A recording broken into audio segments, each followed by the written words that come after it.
Hola chicos, buen día a todos. Ahora veremos un poco sobre Aeromonas hydrophila y Arcobacter spp. Dentro de los objetivos que veremos es describir las generalidades de Aeromonas hydrophila y Arcobacter, estudiar la morfología macro y micro, analizar la relación de la patogenia y sus manifestaciones clínicas con los genes que poseen y ver un poco sobre los métodos de análisis utilizados. Aeromonas hydrophila y Arcobacter son ambos gram negativos y pues se distribuyen ampliamente en la naturaleza y por lo general también se asocian a enfermedades transmitidas por los alimentos. Por ejemplo, Aeromonas hydrophila es un bacilo corto gram negativo, en cambio el Arcobacter también es un bacilo gram negativo, no es porulado, pero tiene una morfología que es ligeramente curva y helicoidal, como podemos ver en esta imagen.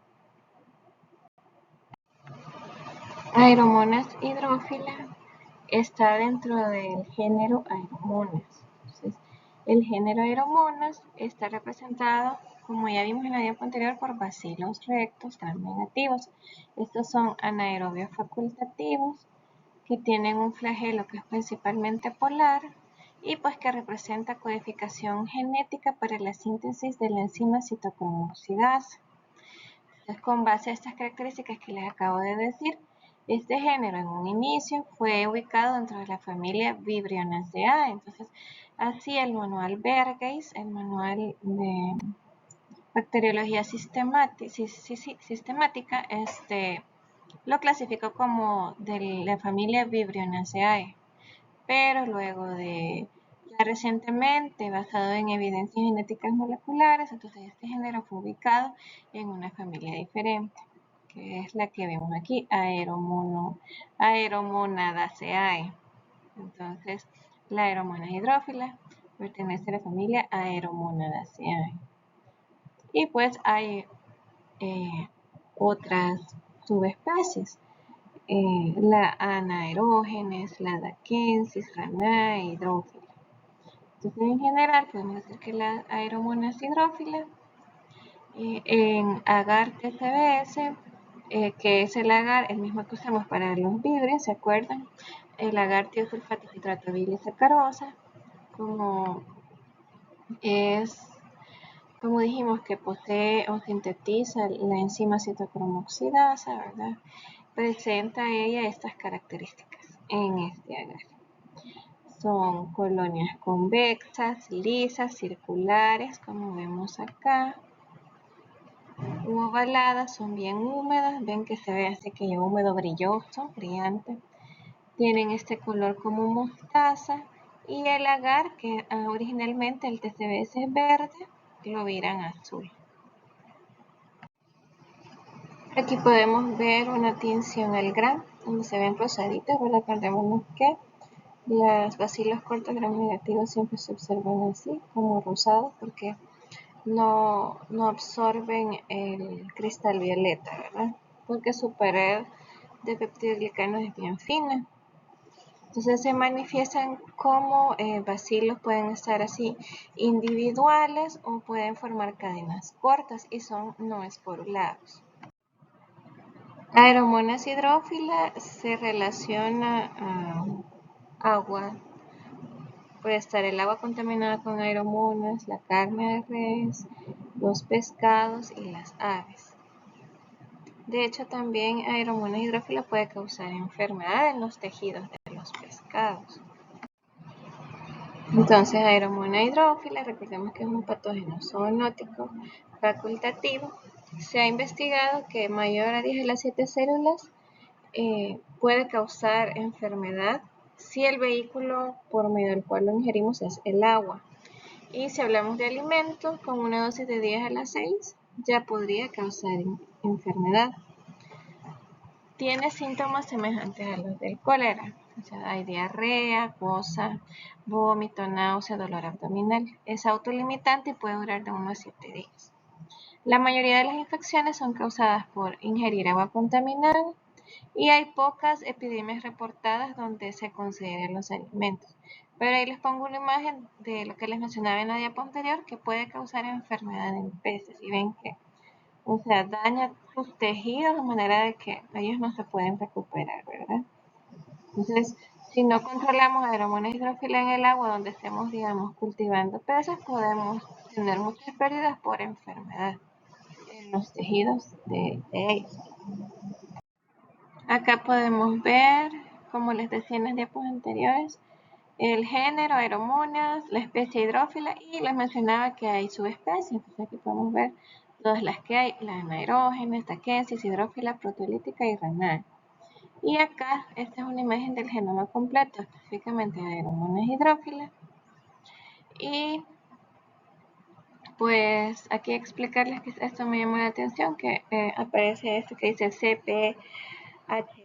Entonces, eso quiere decir que esta parte pues codifica para esta enzima que es una beta-lactamasas, que entonces ayudan a que el microorganismo sea resistente a un amplio espectro de, por ejemplo, cefalosporinas.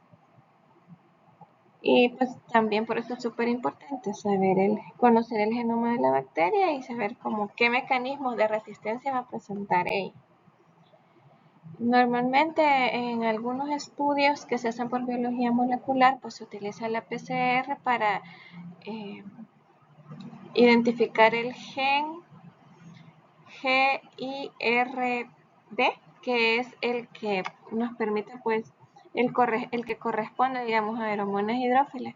Y si nosotros pues lo encontramos, hacemos una secuenciación, luego de hacer la PCR hacemos una secuenciación en un equipo especializado, por ejemplo el Generic Analyzer, el Illumina, que son secuenciadores específicos. Después de haber obtenido las secuencias, estas secuencias se analizan por medio del BLAST, del NCBI, y para que nosotros podamos corroborar la especie a la cual pertenece la cepa que estamos analizando. Entonces son bases de datos que nos ayudan un montón para poder identificar con un alto porcentaje de probabilidad qué bacteria es la que estamos identificando.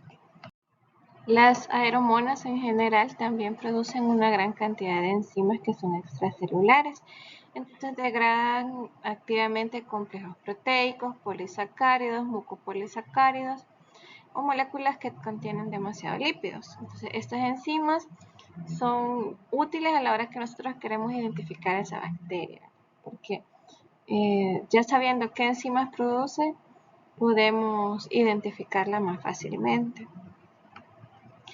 Y generalmente también estas enzimas, como lo vemos en esta diapo, se consideran pues factores de virulencia. Entonces tenemos las hemolicinas, ejemplo la beta-hemolicina, y ahí les he puesto una imagen de cómo se ve una beta-hemólisis en el sangre. Están las citotoxinas, las proteasas, y siendo las dos principales las metaloproteasas y las serinoproteasas, también tiene lipasas y otras moléculas estructurales como las endotoxinas, las adhesinas y las hemaglutininas. Generalmente cuando hay infección por Aeromonas hidrófilas, se da un inicio brusco de náusea y vómito, pues luego viene la diarrea, que es como un proyectil, y los fuertes cólicos, la fiebre. Las heces asemejan el agua de arroz, o sea, se parece a la producida por el cólera, el vibrio cólera. Y la disentería, que es diarrea sanguinolenta y mucosidades en las heces. Hay una pérdida rápida de líquidos y electrolitos. Es por ello que es importante hidratarse lo más pronto posible, ¿verdad? Y mantenerse hidratado durante todo el proceso. Aeromonas hidrófila es sensible al calentamiento, al pH, a las sales, al oxígeno, los fosfatos. Entonces, la mayoría de los enfoques que actualmente se utilizan para controlar los niveles de contaminación de Aeromonas hidrófilas, pues llevan las buenas medidas de higiene, limpieza y desinfección, pues son necesarias para que se aseguren niveles bajos de este patógeno en el producto final y no nos vaya a causar enfermedad. Hay estudios de incidencia de este patógeno en el pescado fresco de venta en establecimientos comerciales en Francia, Gran Bretaña, Grecia y Portugal. Y normalmente en estos productos se determinó que hay una incidencia del 40%. También hay otros estudios en Italia en productos listos para el consumo. Y Aeromonas hidrófilas pues fue lo que mayormente se aisló de este tipo de productos como verduras, quesos, productos cárnicos. Entonces ya ven que es un microorganismo que es bastante ubicuo, se podría decir, y que también tiene cierto grado de peligrosidad, ¿verdad? Por los síntomas que provoca una vez ya haya colonizado el intestino. Bacterias del género Arcobacter fueron aisladas por primera vez a partir de fetos bovinos abortados de forma espontánea. Eso fue como en los 70. Y luego pues también fue aislada a partir de fetos de cerdo. Como pueden ver, el Arcobacter pertenece a la familia Campylobacteriaceae. Y hay varias especies, está la Buchleris, Ivarius, Criaerophilus y así. Estas colonias de Arcobacter normalmente en los agares van a carecer de pigmentos y todas las especies tienen una actividad oxidasa positiva. Tienen reacción negativa al rojo de metilo y al BP y también son negativos al indol, excepto el mitili y el molluscorum. Aquí pueden ver en agar sangre que son colonias convexas lisas con borde regular, son brillantes, húmedas y se ven como beige. Las bacterias de Arcobacter fueron nombradas originalmente como Campylobacter aerotolerante, luego como Campylobacter criaerófila y luego de estudios genéticos se determinó que había que crear un nuevo género, ese es el Arcobacter. Entonces el Arcobacter comprende bacilos gram negativos, ya habíamos dicho que son un tanto curvos. Esta es una bacteria que no es porulada y el tamaño puede oscilar de 0.2 a 0.9 micrómetros de ancho y de 0.5 a 3 micrómetros de largo. Es móvil porque tiene flagelos polares simples. Arcobacter buchleri es el más común de las especies que está relacionada a enfermedades con humanos y se ha aislado de carne de res, carne de aves, cerdos y corderos. Acá en este cuadrito, que no me sale tan bien la foto, que solo tengo el libro así impreso. Entonces acá podemos ver la bacteria, Arcobacter buchleri, la fuente humanos y pues el órgano objeto es el intestino. O sea, en humanos él va a llegar al intestino. En ganado, en cambio, puede estar en el intestino, en la placenta, en el feto. Es por eso que, ¿se acuerdan que les mencionaba que se aisló en un principio de los fetos? De abortos, a partir de abortos espontáneos en el ganado bovino y después también en cerdo. Entonces así. Entonces el Arcobacter, en general el género Arcobacter puede ser frecuentemente aislado en muestras de origen animal como son el pollo, el cerdo, las reses, ovejas y la mayor incidencia se ha encontrado en pollos, seguido de cerdos y luego de res. El género Arcobacter en general son patógenos potenciales de transmisión alimentaria y también por vía hídrica. Las especies de Arcobacter se definen como agentes de potencial zoonótico ¿por qué? Porque tienen un rol patogénico entre humanos y animales. Entonces, se adquiere por vía oral proveniente de alimentos o el contacto con animales que estén infectados con este patógeno. La dosis infectiva lastimosamente aún no se conoce y estas bacterias son causantes de enteritis y abortos en animales. La alta prevalencia de Arcobacter en los tractos intestinales y en las muestras fecales de los animales de granja apoya la hipótesis de que los alimentos son una fuente de las fuentes principales por las que se transmite este microorganismo.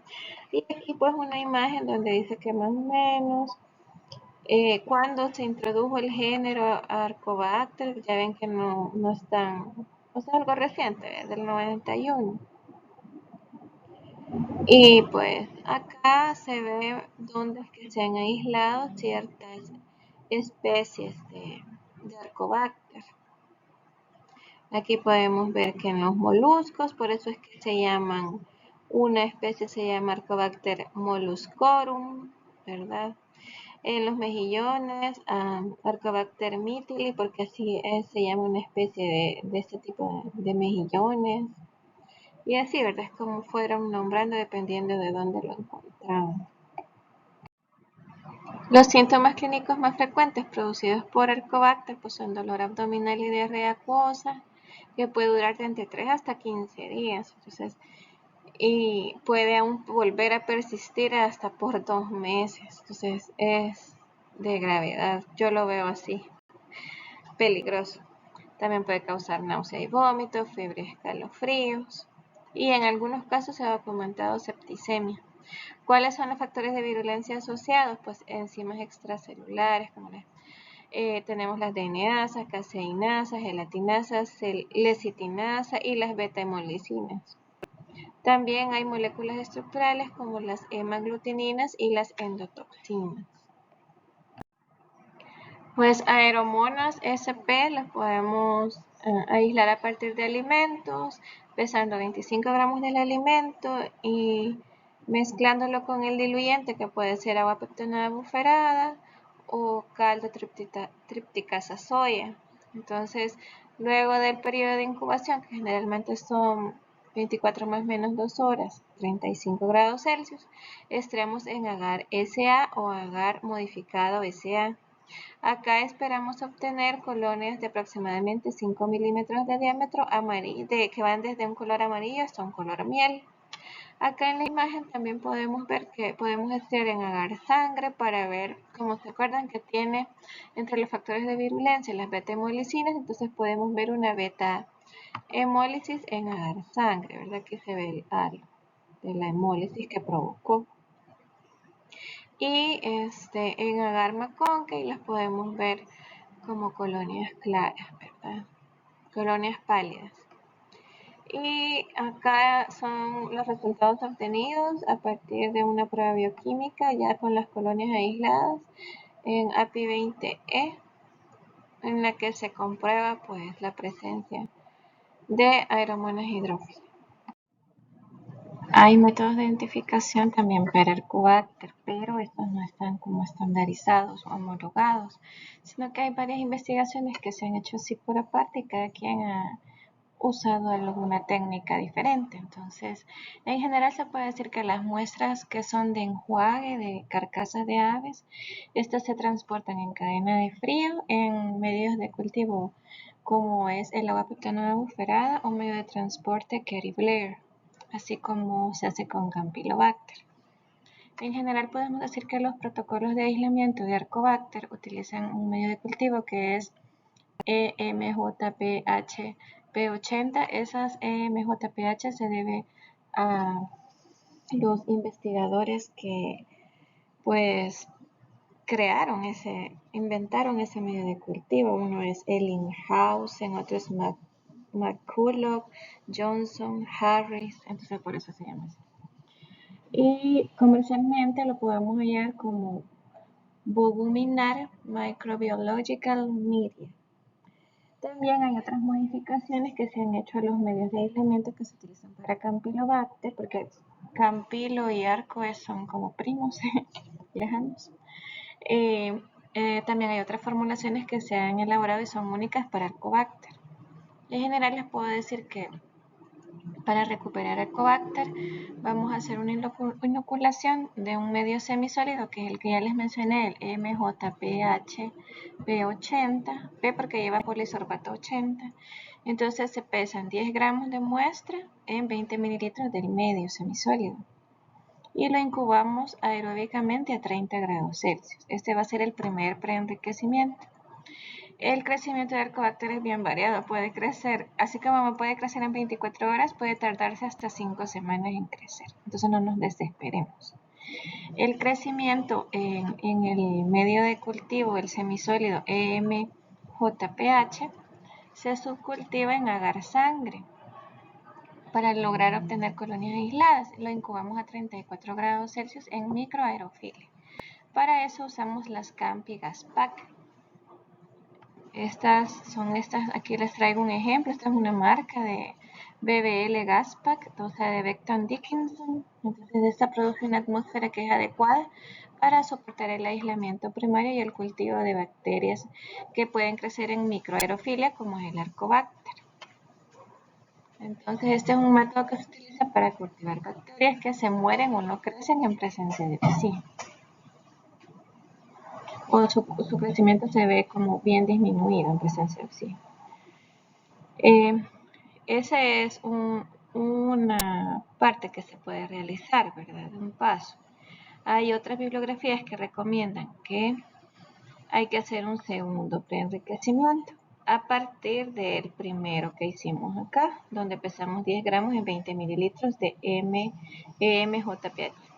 Entonces, a partir de ese tomamos 1 mililitro y lo transferimos a 9 mililitros del mismo medio, ¿verdad? MJPH P80. Y a partir de este tomamos 200 microlitros, y trabajamos la PCR.